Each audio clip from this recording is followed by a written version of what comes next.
Coming now, a man who's got very strong opinions about guns. In fact, just about everything. He's not afraid to say exactly what he thinks. He is a rock legend, an avid hunter, NRA board member. He's Ted Nugent. Ted, welcome back to you. Welcome to Texas, and I'd like to start off, Piers, by letting everybody know that everybody I know sends prayers to the Chris Kyle and Littlefield families for that tragic loss. And what a celebration. The heroes of the FBI and law enforcement down in Alabama did the right thing, so that's a great relief. Yeah, and I totally endorse both those sentiments. Let's turn, Ted, because you're a great figure in this area. You know this area better than anybody. I've really enjoyed coming to Texas. I love the people. Let me see that machine gun smile. You got a machine gun smile? No, but here's the truth about it. It was an exciting experience. There's no question. And you can't give me a smile? Wasn't that fun? No, but firing weapons like that, they're incredibly powerful. I've never really done it before. It is an exciting experience. I can't deny that. My issue, I want to play you just again. This is the AR-15, not the automatic version. This is just the regular semi-automatic once I got the hang of it. Watch this clip.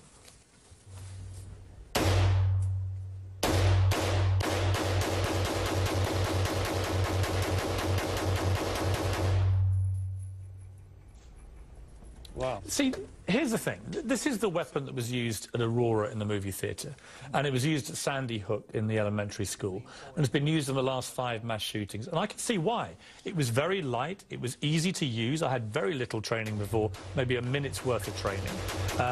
And I found it very accurate. And even I was getting an accuracy rate which apparently is the same as the trained police officers with real fire in New York of about 20%, which is obviously different circumstances. I'm sure in a range they'd be nearer 90. We're shocked, by the way. Right. But look, here's the thing. I don't understand, and I want you to tell me, in the least inflammatory way possible, why outside of hog hunting, which I get is a problem in Texas, anybody needs one of those. And if the answer isn't very convincing, why the least we couldn't do to those poor families who lost people to that weapon is not just remove those from the equation? Well, a number of things. First of all, I've been monitoring your gun debates. Go ahead and take it to the bank. You will never understand. I really don't believe you'll ever grasp. When I understand? You don't understand that it's a simple, inanimate tool that tens of millions of American families own, that have never caused a problem, never had an accident, and will never commit a crime. You have these aberrations that are such a minute percentage. So my prayers are as strong as any. Americans a year get hit by gunfire, Ted. It's not a minor aberration. Let me stop you there, because I've been hearing you say this, and you are so full of crap. Listen to me. That statistic includes bad guys shot by cops and intruders shot by homeowners. So that figure is bogus. So you got to, if your research it's an accurate figure. 100,000. No, it's not. It's not an accurate figure. 100,000 Americans get hit by gunfire a year. Those include bad guys getting shot by cops. 18,000 of those kill themselves with guns.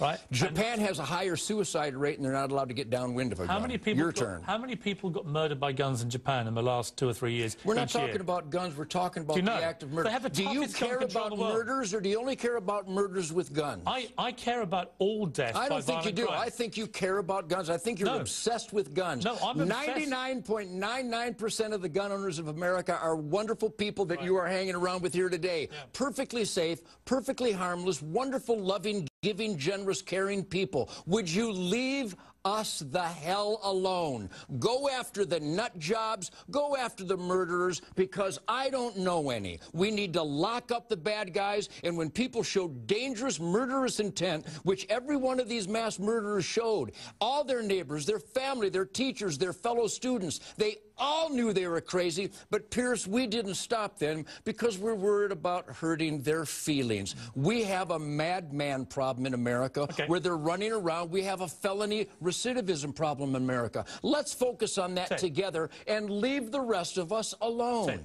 I won't leave you alone because it's a debate that has to be had in America. And we appreciate that because you're the perfect poster boy to stand up for the things that make no sense at all to common sense people. Well, this poster boy will take a break, and when we come back after the break, I want to know from you which of President Obama's 35 ideas for curbing gun violence in America you would support.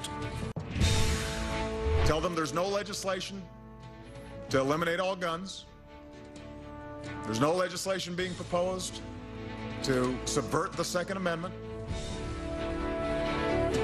Tell them specifically what we're talking about. Things that the majority of Americans, when they're asked, support. And tell them now is the time for action. That we're not going to wait until the next Newtown or the next Aurora. President Obama earlier today reinforcing his plans for new gun legislation. So, Ted, a recent CNN Time ORC poll, January 14th and 15th, gun registration now, 69% of Americans supported that. Ban on extended ammo clips, 58%. Ban on semi-automatic guns, 56%. So a clear majority in every case of Americans that you say I don't understand actually agree with me, not you. What is your response to what the president is trying to do? Which of his proposals do you agree with? Well, I think I can frame it best by identifying the scammer-in-chief who claims that just to save one life would be worth this. Isn't it worth it? He had a chance to save 4 American lives in Benghazi, and he refused to do so. Now he's sending F-16s to Egypt.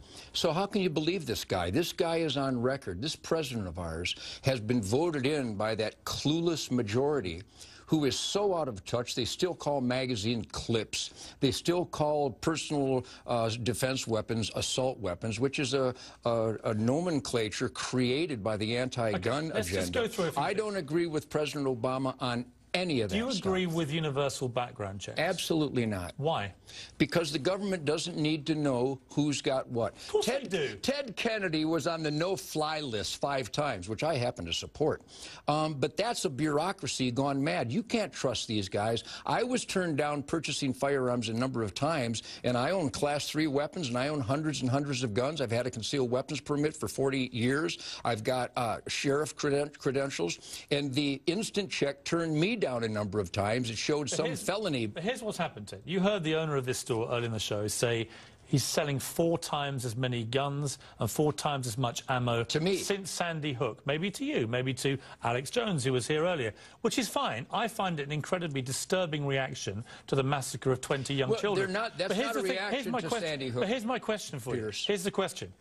Do you think America is going to be safer because gun stores like this are selling so furiously and so much faster weapons and ammunition, increasing both in America? Absolutely. An armed society is a polite society. And again, I told you these statistics before, and they're not mine. They're actually Scotland Yard supported. They're UN supported. They're FBI uniform crime statistics reported. That where there are more citizens with more firepower, particularly on their person loaded concealed weapons permit, do you know the 2 countries? There is a dramatic reduction in violent crime. I saw you say this. So here's the question for you. Do you know the 2 countries which have the highest per capita rate of firearms per civilian? America and Switzerland, I believe. No. Do you know what the second one is after America? The Yemen. Well, are you seriously telling me the Yemen is one of the safest places on earth? Are you seriously telling me? Ted Nugent, are you? When you say this kind of bull, and that's what it is, people believe it. And the Yemen is not the safest country in the world. Are you prepared to admit that your dream of a gun-free zone in Mexico is working? A gun-free zone in Chicago is working? What about, a gun-free zone in all these cities where the slaughter rate is the highest of anywhere? Let me give you some countries. Including Yemen. Let me give you some countries. Australia, Britain, Japan, They don't have a Second Canada. Amendment, Piers. Huh? They don't have a Second Amendment, Your Piers. Second Amendment, Ted, doesn't entitle you to have an armoured tank outside or an RPG on your shoulder. You accept gun control already. Are you sure of that? Well, I wouldn't want you in a tank. But there are already over 50 gun control measures in this country. We're not talking about bringing in gun control. We're talking about extending it to cover the preferred weapon and mass shooters. And those gun control measures are violated by all these perpetrators every time. What makes you think that the 51st law is going to stop this kind of slaughter? And I'm here to tell you it will not. Ted, I believe an armed society is a polite society. The mood is changing, Ted, and something has to change. But I respect your opinion. I respect you coming down to talk to me. Thank you. Back at you. Ted